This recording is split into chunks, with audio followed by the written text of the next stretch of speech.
The Constitution Express, fighting for Indigenous rights. The Constitution Express is the name given to the cross-Canadian train rides led by UBCIC to protest the patriation under the Pierre Trudeau government in 1980. Contemporary activist and son of former UBCIC president Arthur Manuel calls it the most effective direct action in Canadian history because it changed the Constitution. The patriation, as it was coined, a made-up word perfectly capturing the feeling of taking back what was rightfully ours. Before this, Canada was a British Dominion based on the British North America Act of 1867, the core of Canada's Constitution. Before the patriation, the Canadian Constitution was British law, which meant that the British Parliament were the ones who could actually change and dictate Canadian law. Pierre Trudeau's government wished to change this and patriate the Canadian Constitution, as in to take control over it. This would give Canada the chance to govern their own laws and regain more independence from the British Crown. The proposed resolution to patriate the Constitution was completed without consulting Indigenous peoples and organizations and barely mentioned Indigenous rights. This sparked the protests and demonstrations that would end up becoming the Constitutional Express, as Indigenous leaders were fearing this patriation could remove Canada's responsibility to recognize Indigenous peoples' rights, lands, and titles. The patriation was heavily criticized by many Indigenous groups, one of them being the UBCIC, the Union of British Columbia Indian Chiefs. The UBCIC is a First Nation political organization founded in 1969 as a response to the proposed White Paper. The White Paper was proposed by the first Trudeau government to remove the Indian Act and existing treaties, assimilating First Nations as an ethnic group different to other minorities. It was met with high criticism by, among others, the UBCIC, and was withdrawn in 1970. The White Paper was a part of a tactic the Canadian government had after the war, weaponizing equality against Indigenous nationhood. Since the disbanding of the Allied Tribes of BC in 1927, there had been several attempts to unify a provincial Indigenous political organization, but the province's conflict had made this difficult, until the proposed White Paper of 1969.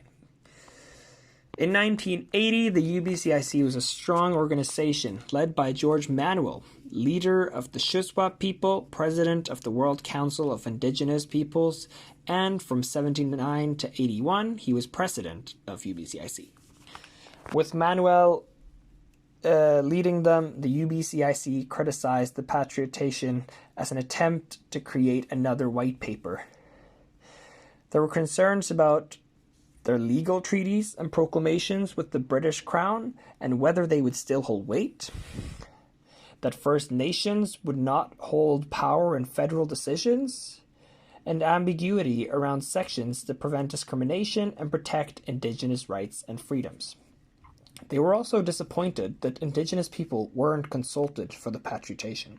And to get widespread media attention, George Manuel chartered 2 trains from Vancouver to Ottawa. This is what's known as the Constitution Express. 2 full trains left Vancouver with drums, banners, and flags, leaving their families away. The sacrifice was great, which speaks to the importance of the Constitution Express. On November 24th, 1980, they left Vancouver, stopping in several towns on their way to spread the word with workshops and community work.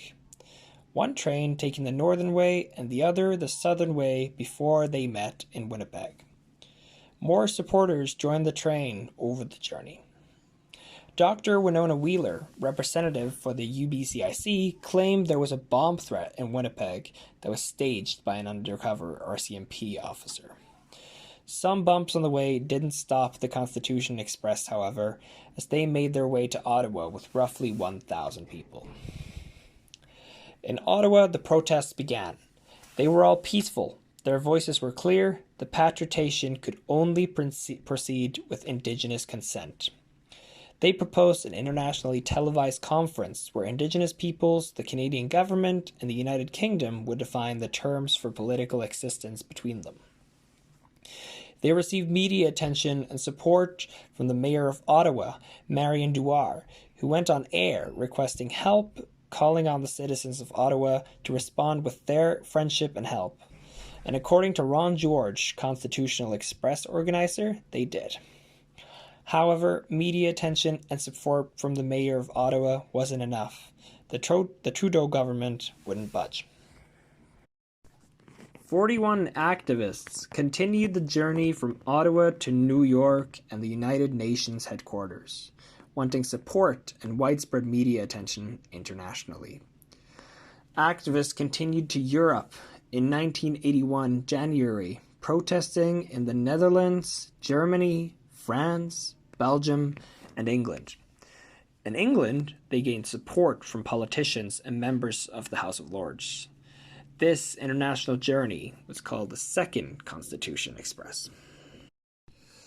Eventually, in January 1982, after lawsuits filed both in Canada and the UK, as well as pressure from an international audience, the Trudeau government agreed to the demands of the Indigenous organizations.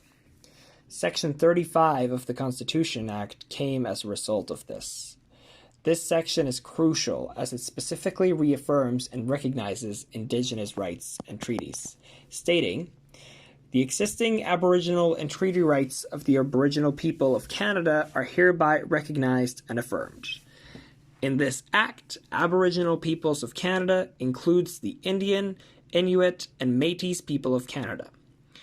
For greater certainty, in subsection 1, treaty rights includes rights that now exist by way of land claims, agreements, or may be so acquired. Notwithstanding any other provision of this Act, the Aboriginal and treaty rights referred to in subsection 1 are guaranteed equally to male and female persons." As well as section 37, which guarantees an Indigenous representative for matters directly concerning Indigenous peoples. Further development from the Constitution train is its importance in getting the United Nations Declaration of the Rights of Indigenous Peoples.